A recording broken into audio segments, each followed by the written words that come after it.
Hello दोस्तों, तो आज हम लोग सीखेंगे इलेक्ट्रॉनिक विन्यास कैसे बनाते हैं।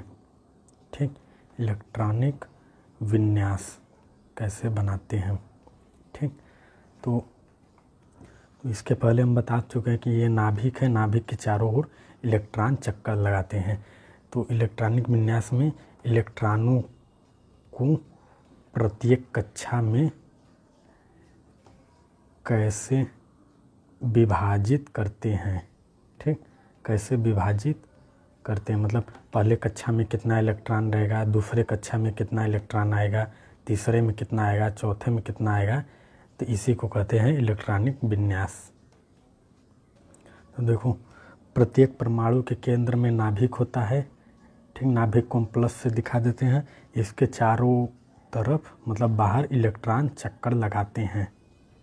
ठीक, इलेक्ट्रॉन चक्कर लगाते हैं। तो ये जो वित्तीय पथ पर चक्कर लगा रहे हैं इसी को हम लोग कहते हैं कक्षा, अंग्रेजी में ऑर्बिट।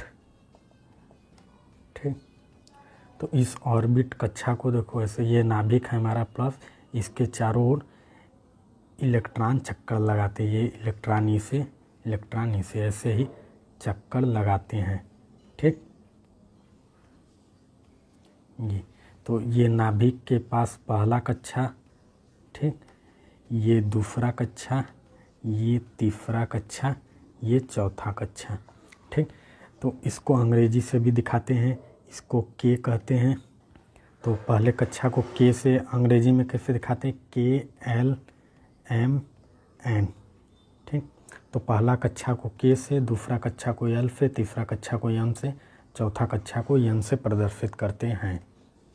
तो अब प्रत्येक कक्षा अर्थात KLMN ये कक्षा है। के को पहला कक्षा, एल को दूसरा कक्षा, एम को तीसरा कक्षा, एन को चौथा कक्षा कहते हैं। तो ये प्रत्येक कक्षा ऑर्बिट में अधिकतम इलेक्ट्रॉन कितने होंगे, अधिकतम इलेक्ट्रॉनों की संख्या कितनी होगी। तो जैसे के में अधिकतम कितने इलेक्ट्रॉन होंगे, एल में अधिकतम कितने इलेक्ट्रॉन होंगे, एन में, मतलब प्रत्येक कक्षा में अधिकतम इलेक्ट्रॉनों की संख्या कैसे निकालेंगे। इसके लिए बोरबरी नामक एक वैज्ञानिक ने बताया था। बोरबरी के अनुसार तो क्या होगा, प्रत्येक कक्षा में अधिकतम इलेक्ट्रॉनों की संख्या 2n² होगी। ठीक, 2n²। तो n क्या है, n कक्षा की संख्या है। ठीक, कक्षा की संख्या, ऑर्बिट की संख्या। तो n कक्षा की संख्या अर्थात n का वैल्यू होगा 1 पहले कक्षा के लिए, तीसरे कक्षा के लिए 3, चौथे कक्षा के लिए 4, ऐसे ही। तो n का वैल्यू 1, 2, 3, 4 हो। तो पहले कक्षा में अधिकतम इलेक्ट्रॉनों की संख्या 2n²। ठीक, 2n²।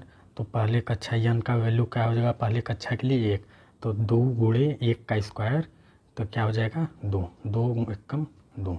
फिर दूसरे कक्षा में अधिकतम इलेक्ट्रॉनों की संख्या, फार्मूला क्या लगेगा 2n²। n का वैल्यू यहाँ पे क्या रहेगा, दूसरा कक्षा मतलब 2, n का वैल्यू 2, तो 2 का स्क्वायर 4 × 2। ठीक, तो 4 दूना 8। अधिकतम दूसरे कक्षा में कितने इलेक्ट्रॉन, 8। तीसरे कक्षा के लिए 2n², 2 गुणे 3 का स्क्वायर, 3 3 9 गुणे 2 18। ऐसे ही चौथे कक्षा के लिए, चौथे कक्षा में अधिकतम इलेक्ट्रॉन 2n²। ठीक, तो क्या हो जाएगा, अधिकतम इलेक्ट्रॉन 2n², तो 2 गुणे n का वैल्यू चौथे कक्षा के लिए 4 का स्क्वायर, तो 2 गुणे 4 का स्क्वायर 16, तो कितना हो जाएगा 32। ठीक, तो पहले कक्षा के लिए 2, दूसरे कक्षा के लिए 8, तीसरे कक्षा के लिए 18, चौथे कक्षा के लिए 32 अधिकतम इलेक्ट्रॉनों की संख्या होगी। मतलब पहले कक्षा में अधिकतम इलेक्ट्रॉन 2, दूसरे में अधिकतम इलेक्ट्रॉन 8, तीसरे में अधिकतम इलेक्ट्रॉन 18, चौथे में अधिकतम इलेक्ट्रॉन 32 होंगे। तो देखो, एक चार्ट हम लोग बनाते हैं जिसमें रहेगी, तो चार्ट बनाएंगे, इसमें रहेगा कक्षा की संख्या, कक्षा का नाम और उस कक्षा में अधिकतम इलेक्ट्रॉन की संख्या। तो कक्षा संख्या 1, तो इसका क्या प्रदर्शित करते हैं, के से। तो इसमें अधिकतम इलेक्ट्रॉनों की संख्या 2n²।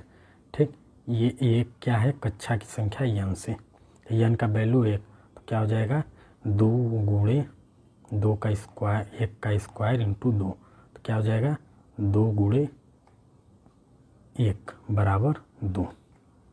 ठीक, तो कक्षा की संख्या अब दूसरा, तो के बाद कौन आएगा यल, तो कक्षा का नाम यल, तो क्या हो जाएगा 2n स्क्वायर, यहाँ n का वैल्यू 2, तो 2 गुणे 2 का स्क्वायर बराबर 4 दूना 8। ठीक, ऐसे कक्षा की संख्या 3, तो क्या हो जाएगा KLM, तो इसमें भी क्या होगा 2n स्क्वायर 2 गुणे 3 का स्क्वायर, तो क्या हो जाएगा 18, 9 दूना 18।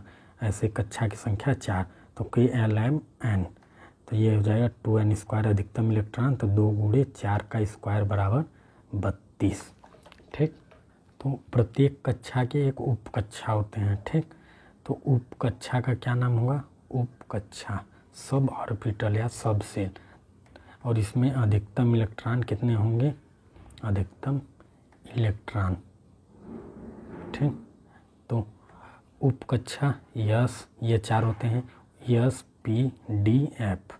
ठीक, यस पी डी एफ, तो यस में कितने अधिकतम इलेक्ट्रॉन 2, पी में अधिकतम कितने इलेक्ट्रॉन 6, डी में कितने अधिकतम इलेक्ट्रॉन 10, एफ में कितने अधिकतम इलेक्ट्रॉन 14। ठीक, तो ये अंतर देख रहे हैं कितने का है, 4 का, यहाँ पे भी 4 का, यहाँ पे भी 4 का। तो यस का बस याद रख लीजिए, उसमें 4 जोड़ेंगे तो अगला आ जाएगा पी, फिर पी में 4 जोड़ेंगे तो अगला आ जाएगा डी, उसमें 10, फिर 10 में अगला 4 जोड़ेंगे 14, वो हो जाएगा एफ। तो उप कक्षा क्या होता है, यस पी डी एफ। ठीक, यस में 2, पी में 6, डी में 10, एफ में 40। अब हम लोग यहाँ से सीखते हैं इलेक्ट्रॉनिक विन्यास कैसे बनाते हैं, इलेक्ट्रॉनिक विन्यास। ठीक, इलेक्ट्रॉनिक विन्यास कैसे बनाते हैं। ठीक।